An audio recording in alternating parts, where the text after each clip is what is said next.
Hello friends, कैसे हैं आप सब। क्लास फोर्थ अपने पॉलिटी इंडियन पॉलिटी सीरीज़ की फॉर आरएस प्रीलिम्स 2023 के लिए 3 क्लास हो चुकी हैं। पहले क्लास में मैंने मेकिंग ऑफ कॉन्स्टिट्यूशन, फिर silent feature of constitution, preamble करा दिया है। आज अपन देखेंगे fundamental right.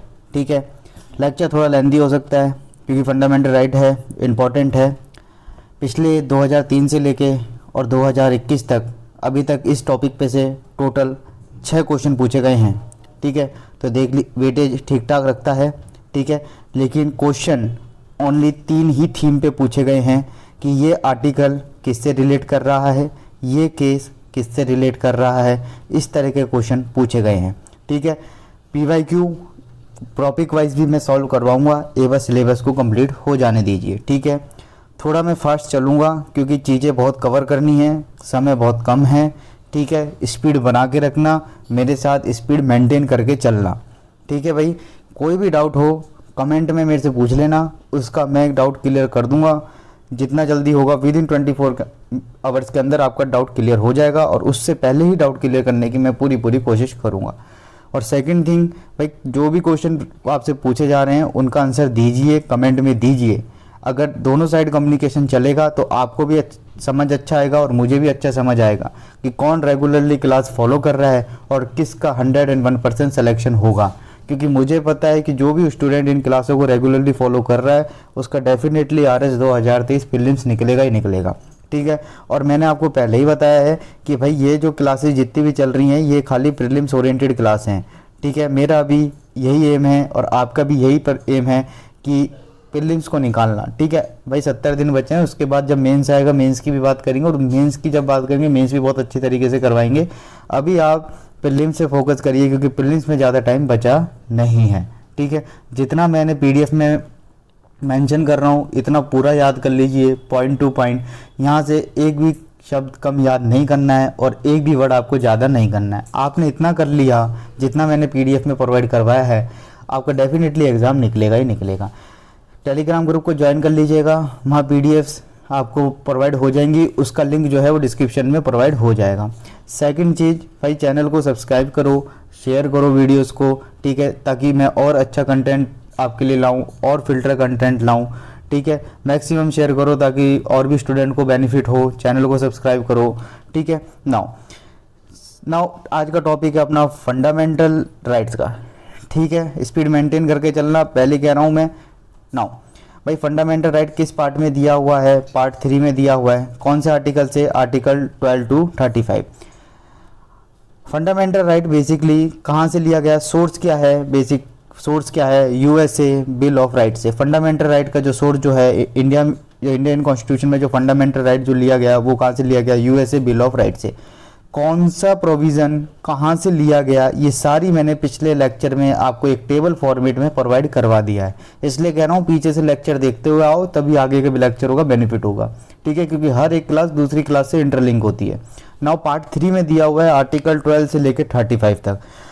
Okay, part 3 of the constitution is describe as a magna carta of India. कल को क्वेश्चन आ जाए कि मैग्ना कार्टा ऑफ इंडिया किसे कहा गया है इंडियन कॉन्स्टिट्यूशन में, तो किसे कहा गया है भाई? फंडामेंटल राइट को। ठीक है, याद रखना।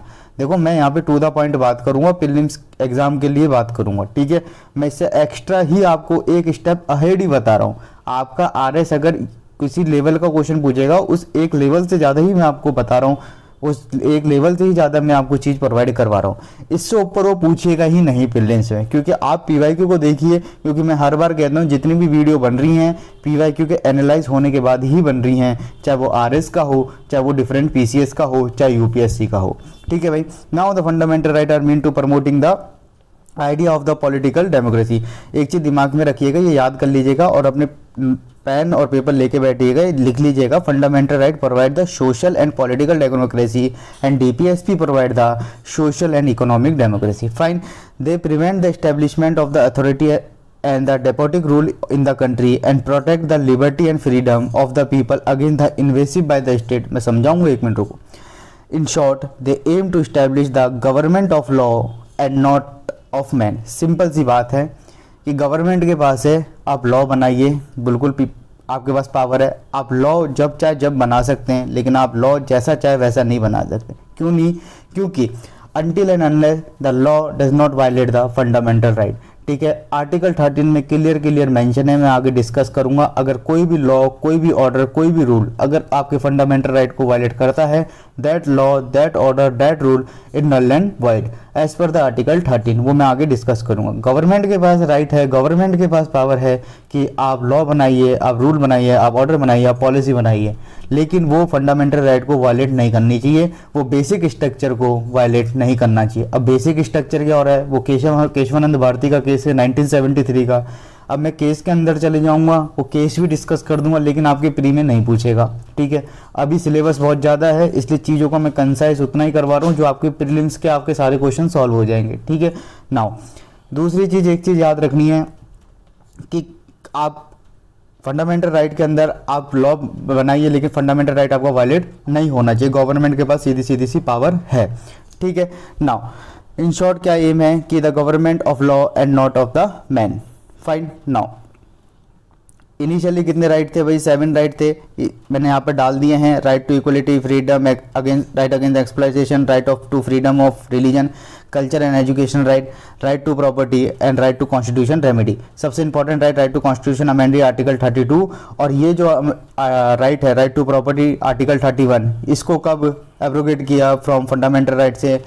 इन 44th कॉन्स्टिट्यूशन अमेंडमेंट 1978। इसको रट लेना, इसको दिमाग में बैठा लेना भाई, कौन सा अमेंडमेंट में हुआ था, कब हुआ था, ये क्वेश्चन आपके आरएस प्रीलिम्स में पूछे जाते हैं। ठीक है, अब क्या है राइट टू प्रॉपर्टी की कंडीशन? अभी presently right to property is not a fundamental right, is presently a legal right, is legal right. ठीक है, लीगल राइट होता है, फंडामेंटल राइट होता है, कॉन्स्टिट्यूशनल राइट होता है, स्टैट्यूटरी राइट होता है। ये सारी चीज़ें जब यूपीएससी सिविल सर्विसेज की बात होती है तब करवाते, या मैं आपको मेंस में करवाऊंगा, अभी नहीं पूछेगा। ठीक है, अभी इतना से याद रखना है कि जो राइट टू प्रॉपर्टी है वो क्या है भाई? लीगल राइट है, फंडामेंटल राइट नहीं है। किस आर्टिकल में भी दिया हुआ है? Article 300A। किस पार्ट में दिया हुआ है? पार्ट 12 के अंदर। ठीक है, fundamental right under part 3। Right to property किस पार्ट में डाल दिया है? पार्ट 12 के अंदर। ठीक है, किस आर्टिकल के अंदर? 300A। कौन सा अमेंडमेंट? 44th constitution amendment 1978। इससे ज़्यादा एक वर्ड कम नहीं, एक वर्ड ज़्यादा नहीं। ठीक है, नाउ ये बहुत इंपॉर्टेंट पॉइंट है, future of the fundamental right. मैं पहले कह रहा था स्पीड में बहुत थोड़ी तेज रखूंगा, स्पीड मेरे साथ मेंटेन करके रखना। ठीक है, क्योंकि सिलेबस बहुत ज़्यादा है, टाइम बहुत कम है। कुछ भी चीज़ डाउट हो कमेंट में पूछ लेना, डाउट में क्लियर कर दूंगा। Future of the fundamental right, future line by line समझना। Some of them available only to the citizen while other are available to all the people whether the citizen, foreigner और the legal person while corporate और a company. Some fundamental right basically available for the citizen of India and some fundamental right basically available for the foreigner or a legal person। ठीक है, legal person means corporation or a company। ठीक है, now अब कौन कौन से fundamental right citizens के लिए है, सिटीजन ऑफ इंडिया के लिए हैं, कौन कौन से राइट जो हैं दोनों के लिए हैं, वो मैं आगे डिस्कस करूँगा। ठीक है, वेट करो, चीज़ें सारी डिस्कस होंगी, कोई भी एक सिंगल पॉइंट नहीं छूटेगा। They are not be absolute but qualified का मतलब ये है कि आपके पास right to freedom of expression है, तो इसका मतलब ये नहीं है कि आप कुछ भी बोलें, आप कुछ भी स्पीच दे सकते हैं, कुछ भी बोल सकते हैं। ठीक है, आपके पास एक रेस्ट्रिक्शन लगेगा, एक रीजनेबल रेस्ट्रिक्शन लगा सकती है गवर्नमेंट। ठीक है, अब वो रीजनेबल है कि नहीं है ये कौन डिसाइड करेगा? ये कोर्ट डिसाइड करेगा, ये जुडिशरी डिसाइड करेगी। तीन ही गवर्नमेंट के 3 division, legislative, executive and judiciary. सबके वर्क आपको पता ही होगा, बहुत बेसिक है। लेजिस्लेटिव का क्या वर्क है? लॉ बनाना। एग्जीक्यूटिव का लॉ को इंप्लीमेंट करना। और जुडिशरी का वर्क क्या होता है? लॉ को एडजुडिकेट करना। ठीक है, तो आपने जो रीजनेबल रिस्ट्रिक्शन लगाया वो रीजनेबल है कि नहीं है, वो कौन डिसाइड करेगा? वो बेसिकली जुडिशरी डिसाइड करेगी। They are not absolute but qualified का मतलब यही है। कल कोई क्वेश्चन आ जाए तो fundamental right is not absolute but qualified, it's a right statement. मैं पहले कह रहा हूँ, मतलब है जो मैंने समझा दिया। नाउ थर्ड पॉइंट इंपॉर्टेंट है, feature of the fundamental right. All of them available against the arbitrary action of the state, however some of them available against the private action. देखो होता क्या है, fundamental right is available against the state. ठीक है, अगर आपका article 19 violet हो रहा है तो आप गवर्नमेंट के अगेंस्ट में केस फाइल कर सकते हैं। ठीक है, आपको राइट टू स्पीच और एक्सप्रेशन आपका वायलेट हुआ है। ठीक है, लेकिन अगर आपका राइट टू अनटचेबिलिटी हुआ है, अनटचेबिलिटी अगर आपका आर्टिकल 17 वायलेट हुआ है तो आप इंडिविजुअल के अगेंस्ट भी केस फाइल कर सकते हैं। यही इसका मीन है कि some fundamental right is available for both for government and as well as the private individual, but mostly the fundamental right is available against the state. ठीक है, इसलिए मैंने यहाँ पे वर्ड सम लिखा है. आपके आरएस में आएगा, सिंपल सा आएगा कि fundamental right is available against the state. Correct कर देना स्टेटमेंट को. ठीक है. नाउ फोर्थ पॉइंट याद रखें, they are justiciable allowing the person to move the court to their enforcement if and when they are violated. Simple सी बात है, अंडर आर्टिकल 32 आप डायरेक्टली अप्रोच कर सकते हो सुप्रीम कोर्ट में अगर आपका फंडामेंटल राइट वायलेट हो रहा है. किसी को पता है कि हाई कोर्ट कौन से आर्टिकल के अंदर में अप्रोच करते हैं? हालांकि मैं आगे करवाऊंगा, अगर पता हो तो कमेंट में बताइएगा. Now fifth point, they are not sacrosanct and permanent. Simple सी बात यह है, यहाँ पे ये अमेंडेबल है, इनको अमेंड किया जा सकता है, बट एक कंडीशन फुलफिल करनी पड़ेगी, not violate the basic structure. Not violate the basic structure. और बेसिक स्ट्रक्चर की थ्योरी कब आई?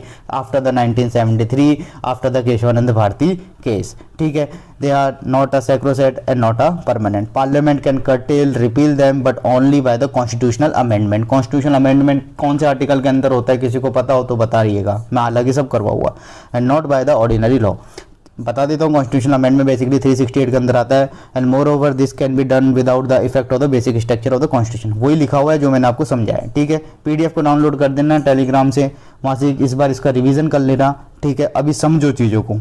ठीक है. नाउ सिक्स पॉइंट क्या है? National emergency. National emergency basically तीन बेसिस पे लगती है, या तो एक्सटर्नल एग्रेशन हो, या फिर इंटरनल डिस्टर्बेंस हो, या फिर वार हो. ठीक है. किसी को पता है तो अभी तक मुझे बताया कि किस बेसिस पे अभी तक इंडिया में इमरजेंसी लगी है और कितनी बार इंडिया में इमरजेंसी लगी है, किस बेसिस पे लगी है और कितनी बार लगी है. दो क्वेश्चन है, दोनों के आंसर बताना कमेंट में अगर पता हो तो. नहीं तो इमरजेंसी वाला जब चैप्टर करवाएंगे, जब वो करवाएंगे. होता क्या है, नेशनल इमरजेंसी जब इम्पोज होती है, आर्टिकल 20 और 21 के अलावा जितने भी आर्टिकल हैं आपके सारे के सारे सस्पेंड हो जाते हैं. ठीक है. They can be suspended during the operation of the national emergency except the right of the guaranteed article 20 and 21. लेकिन further 6 right guaranteed by the article 90 can be suspended only the emergency declare on the ground of the external aggression और not on the armed rebellion. Simple सी बात है. देखो पहले क्या होता था, इंटरनल इमरजेंसी कहते थे, लेकिन उसको बाद में आर्म्ड रिबेलियन कह दिया. और किस अमेंडमेंट में ये चेंज हुआ ये बताना अगर पता हो तो. ठीक है. और भाई जो क्वेश्चन पूछे जा रहे हैं उनके कमेंट में आंसर दीजिए. ठीक है. दूसरी चीज़ ये मैं आपको ये बताना चाह रहा था कि अगर नेशनल इमरजेंसी इंपोज हो रही है, आपके सारे फंडामेंटल राइट सस्पेंड हो जाएंगे एक्सेप्ट द आर्टिकल 20 एंड 21. लेकिन आर्टिकल 19 जब भी सस्पेंड होगा अगर नेशनल इमरजेंसी एक्सटर्नल एग्रेशन पे लगी है, मतलब एक्सटर्नल इमरजेंसी है, इसे एक्सटर्नल इमरजेंसी भी कहते हैं. And not on the ground of the armed rebellion. ठीक है भाई. इंटरनल इमरजेंसी भी कहते हैं. Now seventh point, last feature क्या है अभी फंडामेंटल राइट का? समझिएगा, सुनिएगा.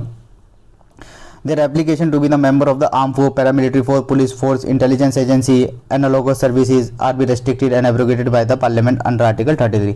पार्लियामेंट के पास पावर है, नॉट बाय द गवर्नमेंट. मैं पहले कह रहा हूँ, क्वेश्चन यहाँ पे फंसता है. वो कहेगा गवर्नमेंट के पास पावर है. नो, पार्लियामेंट एक अलग चीज़ है, गवर्नमेंट एक अलग चीज़ है. ये दोनों अलग एंटिटी हैं.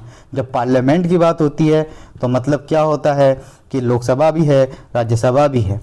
ठीक है. गवर्नमेंट का मीन्स क्या होता है? रूलिंग पार्टी जो है प्रेजेंटली इन अ लोकसभा.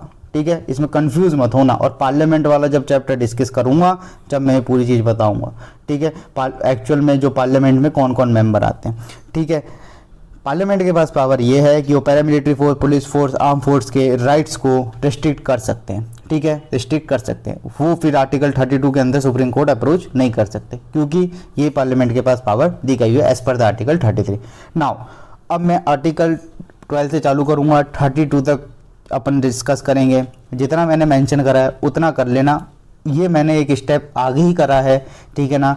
जो आपका आरएस का लेवल के क्वेश्चन आ रहे हैं उससे एक स्टेप मैं अहेड ही चला हूँ, ज़्यादा ही चला हूँ, ताकि आपका कोई भी क्वेश्चन ना रुके. ठीक है. इतना तो कर लोगे ना, कहीं भी आपका अगर फंडामेंटल राइट से क्वेश्चन आ गया कहीं नहीं रुकेगा. मैंने आपको पहले ही बताया है 2003 से लेके 2021 तक अभी तक 6 फंडामेंटल राइट से क्वेश्चन आए और 2 या 3 थीम पे ही आए. जो थीम किस थीम पे आए मैंने पहले ही बता दिया है. हर टॉपिक के बाद एक बार सिलेबस हो जान दो, मैं फिर टॉपिक वाइज PYQ भी करवा दूंगा. अभी सिलेबस करने दो कवर फटाफट क्योंकि टाइम बहुत कम है. Definition of the state, under article 12 की बात करते हैं तो डेफिनेशन ऑफ स्टेट बताता है भाई स्टेट क्या है. ठीक है. पार्ट 3 में क्या दिया? फंडामेंटल राइट दिया. आर्टिकल 12 से लेकर 35 तक फंडामेंटल राइट है.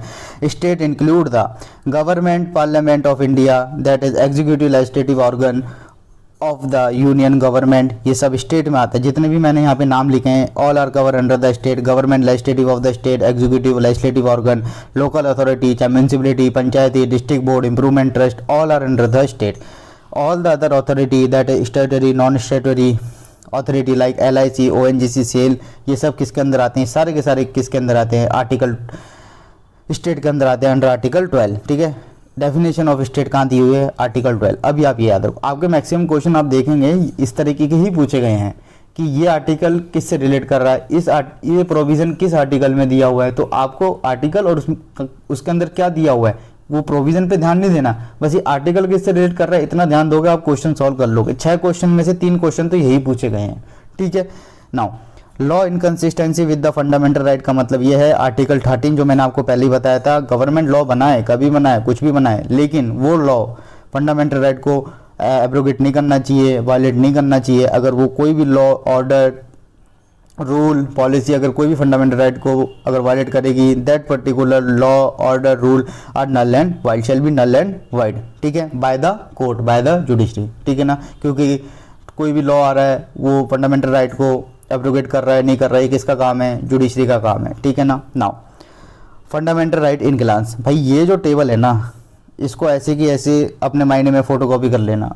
ठीक है, जितने भी 6 पॉइंट लिखे मैंने, right to equality 14 to 18, right to freedom 19 से 22, right to against exploitation 23-24, freedom of the religion 25 से 28, 5 culture and education 29 to 30 and right to constitution remedy 32। ये जितने भी हैं इनको यहाँ से अगर आपने टेबल को बिल्कुल याद कर लिया, आपके अगर फंडामेंटल ऐसे 2 क्वेश्चन आएंगे आपके दोनों ही सॉल्व हो जाएंगे, जहाँ तक मैं विश्वास है। ठीक है, क्योंकि यहाँ से ही क्वेश्चन बनना है। आपसे पूछेगा राइट टू इक्वलिटी आर्टिकल 14 क्या है, सिंपल से देगा equality before the law, equal protection of the law. ये सारा मैं डिस्कस करूँगा अभी आगे वाले में। ठीक है, इनको याद कर लीजिएगा, ये मैंने आपको टेबल फॉर्मेट में दे दिया है। नाउ कौन कौन से राइट आपके सिटीजन को दिए गए हैं और कौन से राइट दोनों को दिए गए हैं, ये वाली टेबल भी पूरी बाय हार्ट याद हो जानी चाहिए, क्योंकि ये दोनों टेबल बहुत इंपॉर्टेंट है। इसलिए मैंने आपको टेबुलर फॉर्मेट में प्रोवाइड करवा दिया है ताकि आपको इजीली आप इन चीज़ों को रिमेंबर कर पाएँ। ठीक है भाई, सिंपल सी चीज़ याद रखनी है, 15, 16, 19, 29, 30 ओनली फॉर द सिटीजन। ठीक है, article 15 prohibition restriction ground on the race, caste, sex, class, place of birth.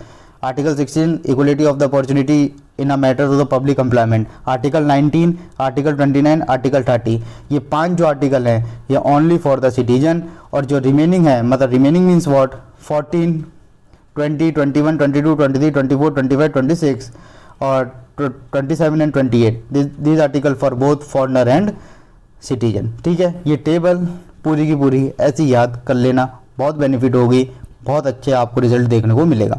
Now अब मैं एक एक आर्टिकल ले रहा हूँ और आपसे के साथ डिस्कस कर रहा हूँ। ठीक है, जितना मैंने जिस आर्टिकल में लिखा है उतना ही देखना है, उतना ही याद करना है, इससे बाहर नहीं पूछेगा। हालांकि एक सिंगल क्वेश्चन 2003 से लेके 2021 तक आर्टिकल के प्रोविज़न से क्वेश्चन नहीं पूछा गया है।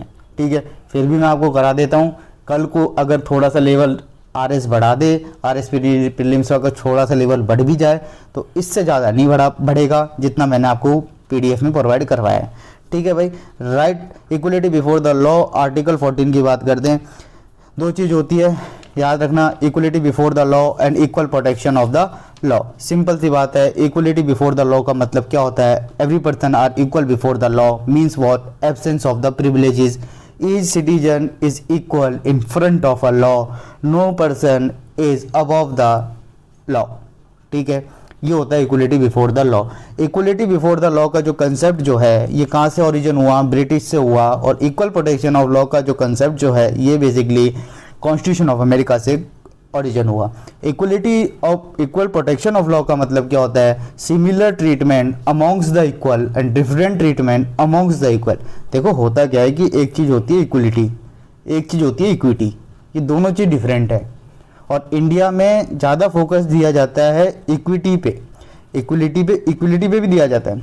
ठीक है ना, आप देखिए डे बाय डे इनइक्वलिटी कितनी बढ़ती जा रही है। ठीक है, इक्विटी क्या होती है? देखो हर पर्सन को आप सेम ट्रीटमेंट नहीं दे सकते। ठीक है, हर पर्सन को आप सेम ट्रीटमेंट नहीं दे सकते। ठीक है, हर पर्सन जो सोशली और एजुकेशनली बैकवर्ड क्लासेस है या फिर जो SC ST कम्युनिटी है या फिर वुमेन्स हैं, इन सबको आपको एक स्पेशल प्रिविलेजेस देने पड़ेंगे, ठीक है। India is a welfare society, India follow the concept of the welfare society.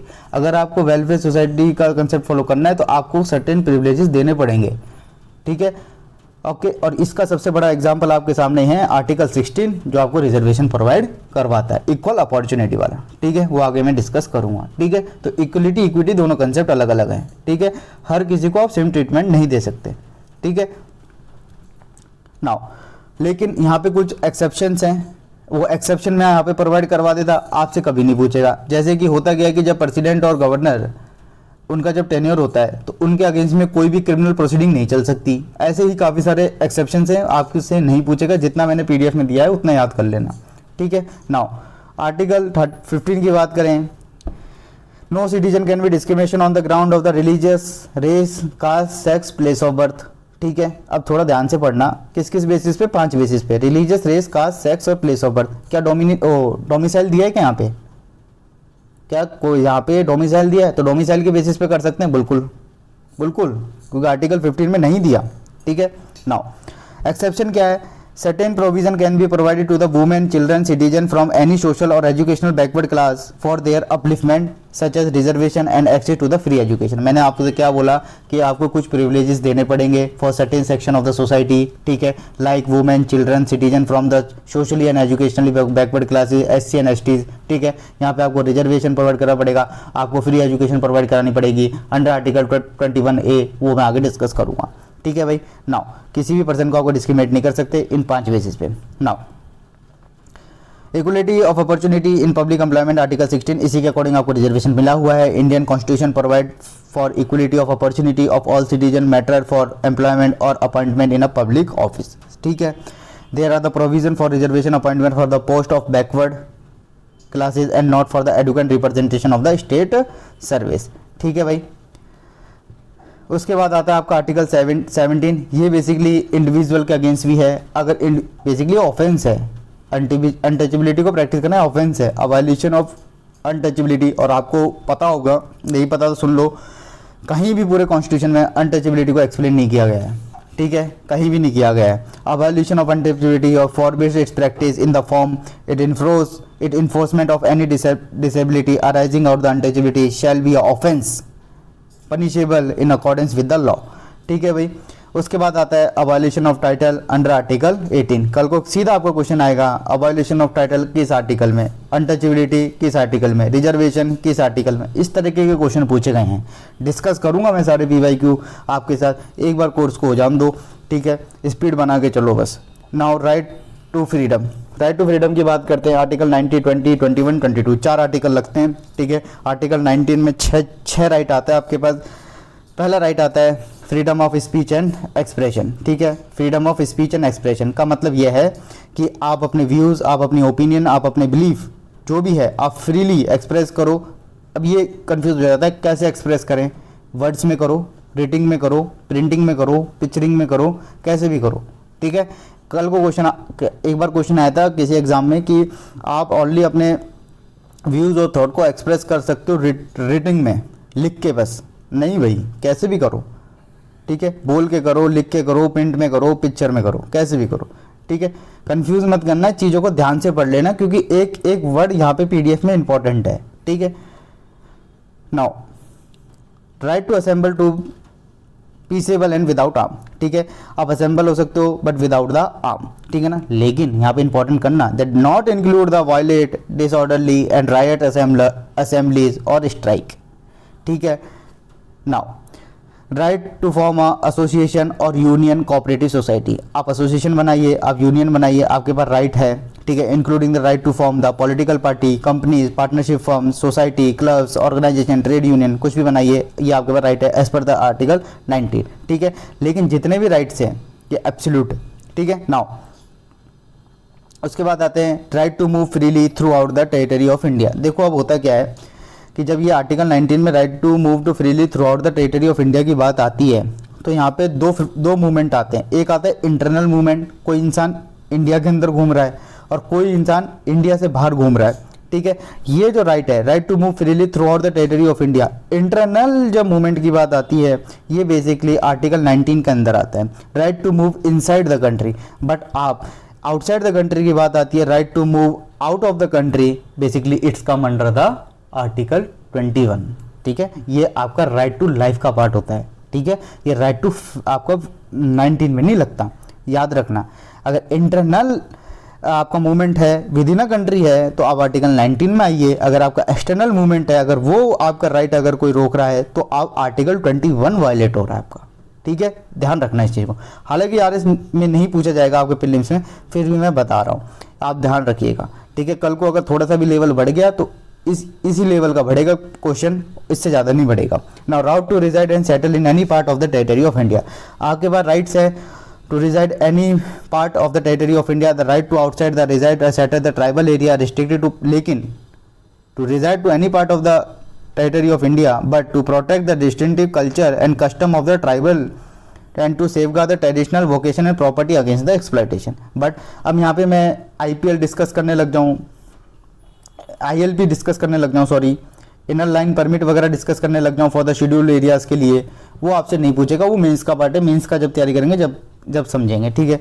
Now right to practice any profession और to carry on any occupation trade and business, it does not include though. अब यहाँ पे आपके पास right दिया हुआ है कि आप कोई भी ऑक्यूपेशन करें, कोई भी ट्रेड करें, कोई भी बिजनेस करें। अब इसका मतलब ये नहीं है कि आप इमोरल एक्टिविटी करने लग जाएं, ट्रैफिकिंग ऑफ वुमेन करने लग जाएं, चाइल्ड करने लग जाएं, या कोई डेंजरस वर्क करने लग जाएं, हार्मफुल ड्रग्स वगैरह एंड सो ऑन, ठीक है भाई। ये आपका आर्टिकल 19 खत्म होता है। अब अपन चालू करते हैं आर्टिकल 20, ठीक है। Right in protection in respect to the conviction for offence, ठीक है भाई।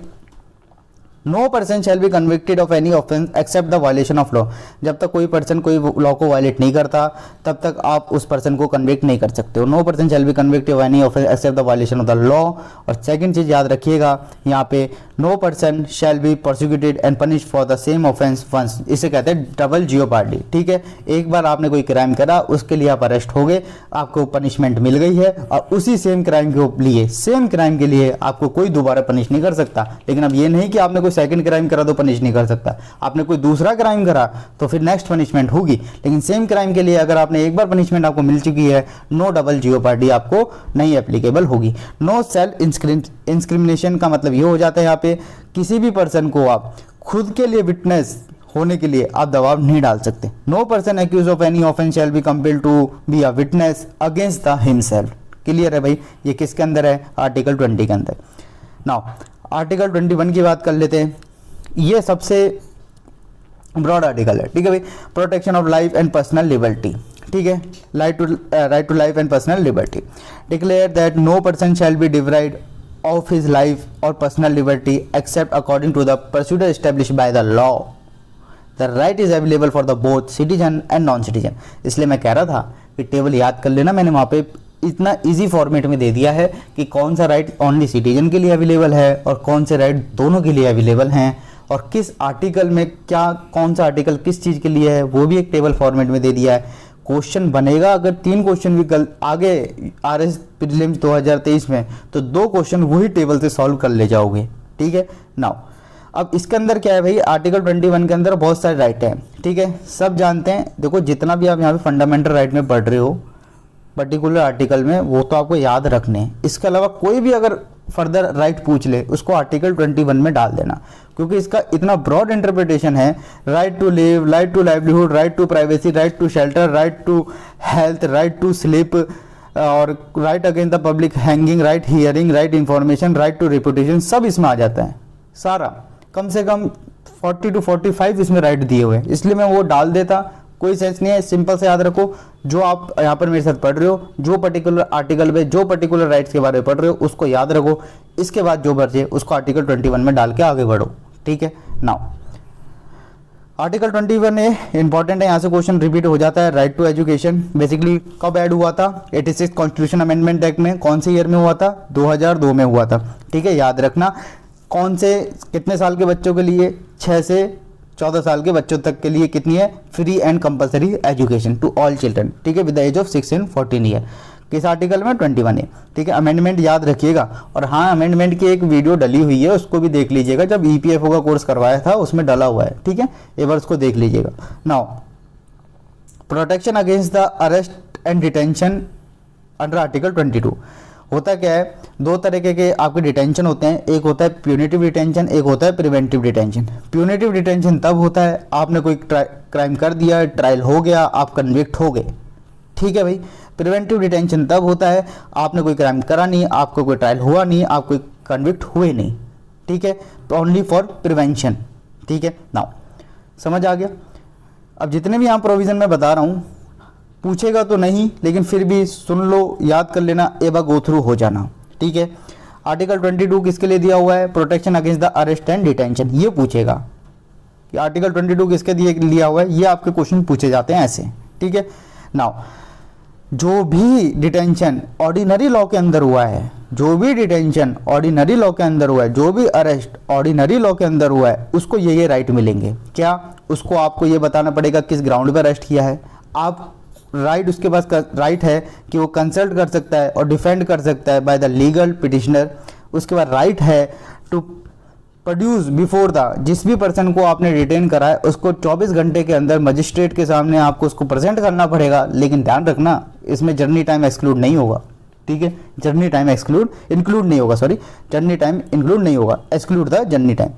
नाउ और 24 आवर्स के अंदर उसको रिलीज करना पड़ेगा until and unless the magistrate authorise the further detention. ठीक है, नाउ अगर आपके पास प्रिवेंटिव डिटेंशन होता है, अगर डिटेंशन प्रिवेंटिव डिटेंशन है, विदाउट ट्रायल है, तो क्या होगा? डिटेनी को क्या क्या मिलेगा? Detention of a person can not exceed the 3 month, 3 month से ज़्यादा आप डिटेंशन नहीं कर सकते, प्रिवेंटिव डिटेंशन। ठीक है, unless and until the advisory board में बेसिकली जज ऑफ हाई कोर्ट बैठते हैं। ठीक है, अब इतना नहीं पूछेगा डीप में, अगर मैं जाने लग जाऊंगा तो फिर आपका पेपर आ जाएगा, प्रीलिम्स 2 ही सब्जेक्ट हो पाएंगे। ठीक है, इतना करो, प्रीलिम्स पहले निकालो। ठीक है, the detention of the person can not be exceed the 3 month until the advisory board report sufficient cause for extending the detention. ठीक है भाई, कितने महीने के लिए कर सकते हैं मैक्सिमम? अभी 3 महीने के लिए। कौन सा डिटेंशन? Preventive detention. ठीक है, ये जितने भी प्रोविजन यहाँ भी मैं डिस्कस कर रहा हूँ, ये प्रिवेंटिव डिटेंशन वाले हैं। ठीक है, now the ground of the detention should be communicate to the detainee. आपको बताना पड़ेगा किस ग्राउंड पे आपने उसको डिटेन किया है, और detainee should be afford to opportunity to make the representation against the detention order.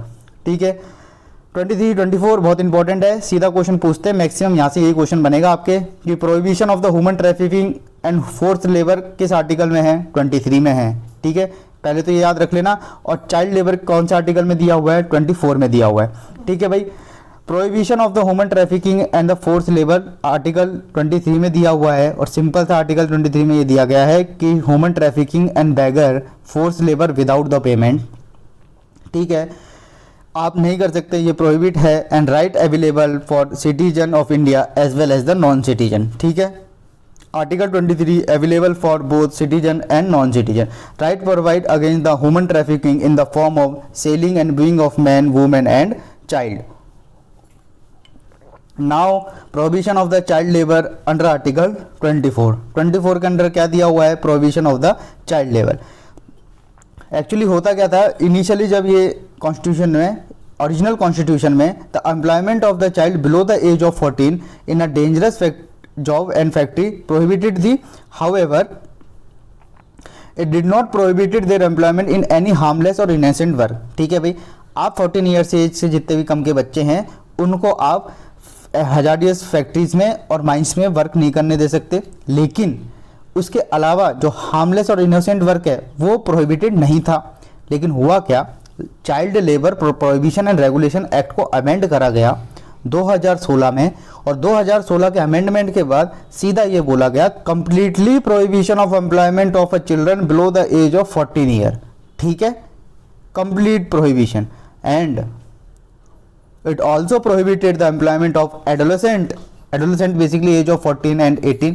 ये बेसिकली लेबर लॉ में पढ़ाया था क्योंकि ये ईपीएफओ का पार्ट है। Is hazardous occupation of process. It also prohibited of the employment of adolescent in hazardous occupation and process. ये कब अमेंड हुआ? 2016 में। कौन सा एक्ट है ये? Child labour prohibition and regulation act को रीनेम करके क्या कर दिया था, adolescent label prohibition and regulation act. ठीक है भाई। Now freedom of religion 1525 to 28। Okay. Now India क्या है भाई, लास्ट लेक्चर में बताया सेकुलर स्टेट। ठीक है। Now freedom of conscience profess practice propagate, सबके मीनिंग मैंने दे दिए हैं, कभी नहीं पूछेगा लेकिन फिर भी एक बार देख के जाना है। ठीक है। आर्टिकल 25 में ये वर्ड्स का यूज़ किया गया है कि आप अपने रिलीजन कंसाइज प्रोफेस प्रैक्टिस और propagate. A person may or may not choice to follow any religion, आप किसी भी रिलीजन को फॉलो करें। राइट टू प्रोफेस, आप अपने रिलीजन को ओपनली फ्रीली बिलीफ और फेथ को आप डिक्लेयर कर सकते हैं। राइट टू प्रैक्टिस, आप अपने रिलीजन को प्रैक्टिस करें, वर्शिप करें, रिचुअल करें, सेरेमनी करें, आपको कोई नहीं रोकेगा। राइट टू प्रोपोगेट, आप अपने रिलीजन को प्रोपोगेट करें लेकिन फोर्सफुल कन्वर्जन नहीं कर सकते, ये आपको राइट नहीं है। ठीक है। ये आर्टिकल 25 में दिया हुआ है, freedom of conscience profess practice propagate. ठीक है भाई। मीनिंग मैंने दे दिए एक एक कीवर्ड के। Now freedom to manage the religion affair, article 26 में ये दिया हुआ है कि आप अपने रिलीजन अफेयर्स को मैनेज करें। Freedom to manage the religion affair. It also empower the religion demonstration to manage to on affair in matter of the religion, जो मैंने आपको भी बताया, यहाँ पर ये लिखा हुआ है। Moreover the right own, आप मूवेबल इमूवेबल प्रॉपर्टी ले सकते हैं। Right to administer such property, it also provide every religion denomination. The right provided under Article 26 is subject to the public order, morality and health. ठीक है। Now freedom from tax and promotion of religion. ठीक है। In under article 27 यहाँ पे important point क्या है, ये याद करने का है आपको। यहाँ पे prohibited only levy of tax not a fee, आपको टैक्स नहीं देना लेकिन आपको फी तो देनी पड़ेगी। ठीक है। यहाँ पे freedom from taxation for promotion of religion means what, क्या, prohibition only for levy of tax and not a fee. Article 27 says lays down that no person shall be compelled to pay any tax for the promotion or maintenance of any particular religion or religion denomination। Clear definition है, simple word में मैंने दिखा है। ठीक है। और कोई ऐसी कॉम्प्लेक्स चीज मैंने नहीं डाली, बहुत इजी लैंग्वेज में मैंने लिखा है ताकि आप इजीली इस चीज को समझ जाएं। It say that no public money collected through the taxes shall be spent for the promotion or maintenance of or any particular religion। जो भी टैक्स कलेक्ट हो रहा है उसको किसी भी रिलीजन के प्रमोशन और मेंटेनेंस के लिए आप स्पेंड नहीं करेंगे। प्रोहिबिशन किस पे है, टैक्स पे, फीस पे नहीं है, याद रखिएगा। ठीक है। नाउ आर्टिकल 28 क्या कहता है भाई, attending the religious instruction state that no religious instruction shall be provided in any education institution wholly maintained out of the state fund। भाई जो भी एजुकेशन इंस्टीट्यूशन अगर स्टेट फंड से मेंटेन हो रहे हैं तो वहां पे कोई भी रिलीजियस इंस्ट्रक्शन नहीं दिया जाएगा, ये सीधा मेंशन है आर्टिकल 28 में। states that no religion instruction shall be provided in any education institution wholly maintained out of the state मतलब टेरिटरी ऑफ इंडिया की बात कर रहा हूं। ठीक है, याद रखिएगा। However, the provision is not applicable the education institution administered by the state and established under the trust। ठीक है। अगर कोई भी एजुकेशन इंस्टीट्यूशन एडमिनिस्टर तो स्टेट कर रहा है लेकिन उसको इस्टेब्लिश किसी ट्रस्ट ने करा है तो वहां आप इंस्ट्रक्शन और रिलीजन इंस्ट्रक्शन दे सकते हैं। लेकिन कोई भी एजुकेशन इंस्टीट्यूशन अगर मेंटेन है, होली मेंटेन है स्टेट के द्वारा, स्टेट उसको फंड कर रहा है तो वहां पे आप रिलीजन इंस्ट्रक्शन नहीं दे सकते, टोटली प्रोहिबिटेड है। नाउ आर्टिकल 29 एंड 30 बहुत इंपॉर्टेंट है, लास्ट सेकंड आर्टिकल चल रहा है आपके आज का। ठीक है। Protection of the interest of minority under article 29। अब होता क्या है कि अब माइनॉरिटी दो तरह की लिंग्विस्टिक माइनॉरिटी है कि रीजनल माइनॉरिटी है। Protection of the interest of the minority provide that the every section of the citizen residing in any part of the country having the right to protection and conserve is language script and culture. कोई भी minorities के पास ये right है कि वो अपने religion, script, language, culture को protect करे। और आपको पता होगा, मैंने ये पहले बताया था, आर्टिकल 29 और 30 दोनों के दोनों only for the citizen of India, not for the foreigners. ठीक है, टेबल देख लेना, याद कर लेना। Further it says that no citizen are denied to admission into the any education institution on ground only religion, race, caste और language. किसी भी को आप एडमिशन के लिए मना नहीं कर सकते किसी भी एजुकेशन इंस्टीट्यूशन में रिलीजन, रेस, कास्ट और लैंग्वेज के बेसिस पे। सीधा सीधा यहाँ पे मेंशन है अंडर आर्टिकल 29। ठीक है। Further 29 granted the protection both the religion and linguistic as well as the culture minority. मैंने आपसे क्या बोला था, minority, religion minority and linguistic minority दोनों के लिए है, ठीक है। और आर्टिकल 29 याद रखिएगा यहाँ पे मेजॉरिटी प्लस माइनॉरिटी दोनों के लिए हैं, ठीक है, याद रखिएगा। लेकिन article 30 specifically for the minority, okay. However the right is not necessarily restricted the minority only as it is the commonly assumed to be, it include the minority as well as the majority, ठीक है। अगर कल कोई statement आ जाए article 29 is only for the minority, statement गलत कर देना, क्योंकि article 29 available for the both minority as well as the majority. यहाँ स्टेटमेंट इसलिए गलत होगा क्योंकि अगर आपने ढंग से अगर पढ़ा हो, मैंने ऊपर बताया था, प्रोवाइड दैट एवरी सेक्शन, बोला है उसने, every section of the citizen reside in any part of the country have the right to protect and conserve it। तो every section of the society का मतलब क्या हो जाता है, every section of the citizen का मतलब क्या हो जाता है, that include the minority as well as the majority। clear? now article 30 is specifically for the minority, ठीक है, specifically for the minority। क्या है, right to minority to establish and administer the education institution. Simple सा दिया हुआ है, the right to establish and administer the education institution as their the choice, the compensation amount fixed by the state shall not discrimination against any education institution manage by the minority, ठीक है। अगर कोई भी education institution अगर minority manage कर रहा है तो स्टेट उसमें कोई भी डिस्क्रिमिनेट नहीं कर सकता। State shall not discrimination against any education minority manage by the minority. Now उसके बाद आपका आता है आर्टिकल 32। इसके बगैर सारे फंडामेंटल राइट का कोई सेंस नहीं निकलता जब तक आर्टिकल 32 नहीं हो तो, ठीक है। आर्टिकल 2 सबसे सबसे सबसे इंपॉर्टेंट आपका फंडामेंटल राइट में आता है। Article 32 is considered is the most important article of the constitution as it provides that the right to get the fundamental right protect it itself the fundamental right. आप ये देखिए कि article 32 आपके fundamental right को protect कर रहा है और ये खुद भी एक फंडामेंटल राइट है, ठीक है ना। क्योंकि फंडामेंटल राइट आपने ये देखा होगा कि अगर आपका कोई फंडामेंटल राइट वायलेट हो रहा है तो आप आर्टिकल 32 के अकॉर्डिंग आप डायरेक्टली सुप्रीम कोर्ट में अप्रोच कर सकते हैं। और जो मैंने पहले क्वेश्चन पूछा था कि हाई कोर्ट में किस आर्टिकल के अंदर जाएंगे, वो मैं अब बता रहा हूँ, वो 226 के अंदर आप हाई कोर्ट में अप्रोच करेंगे, ठीक है। और किस आर्टिकल के अंदर करेंगे सुप्रीम कोर्ट में, आर्टिकल 32 के अंदर, अगर आपका फंडामेंटल राइट वायलेट हो रहा है तो, ठीक है। और जब जुडिशरी वाला चैप्टर होगा तो मैं पूरा वहां पे एक्सप्लेन करूंगा ही। Now it confer the right to the remedy to enforce the fundamental right of an aggressive citizen. Now Supreme Court has the rule that the article 32 is the basic feature of the constitution. Supreme Court ने भी यही कहा है कि भाई article 32 जो है वो basic feature of the constitution है। They can protect the fundamental right of the citizen, क्योंकि अगर कोई भी फंडामेंटल राइट वायलेट हो रहा है तो आप डायरेक्टली कहाँ पे अप्रोच कर सकते हो, सुप्रीम कोर्ट में। However it can not abrogate और taken away even by amendment to the constitution, ठीक है भाई। आर्टिकल 13 याद है, कोई भी लॉ, कोई भी रूल, कोई भी पॉलिसी, कोई भी ऑर्डर आपके फंडामेंटल राइट को वायलेट नहीं कर सकता, बेसिक स्ट्रक्चर को वायलेट नहीं कर सकता। The right to move the supreme court by the appropriate proceeding for the enforcement of the fundamental right under article 32, कुछ प्रोविजन है 32 के, मैं वो बता रहा हूँ। The supreme court shall have the power to issue the direction order writs for the enforcement of the fundamental. अब ये इंपॉर्टेंट पॉइंट समझना, अगर आपका फंडामेंटल राइट अगर वायलेट हो रहा है तो सुप्रीम कोर्ट क्या करता है कि कुछ डायरेक्शन और ऑर्डर इशू करता है। इसको अपन कह देते हैं रिट्स, यही रिट्स हैं। रिट्स कुछ नहीं है, रिट्स एक ऑर्डर है जो कि सुप्रीम कोर्ट इशू करता है जब आपका फंडामेंटल राइट अगर आपका वायलेट हो रहा है तो। अब कौन कौन से रिट हैं, बेसिकली 5 रिट होती हैं। वो रिट मैंने यहाँ पे इसलिए नहीं ली क्योंकि वो मैं सुप्रीम कोर्ट वाले चैप्टर में करवाऊंगा, ठीक है। मैं बार बार चीज़ें रिपीट नहीं करना चाहता क्योंकि चीज़ों को एक सीक्वेंस में चलोगे तो बहुत अच्छा रहेगा। Now in any other court here does not include high court. High court basically 226 के अंदर, याद रखना, has already conferred these power of the on the high court.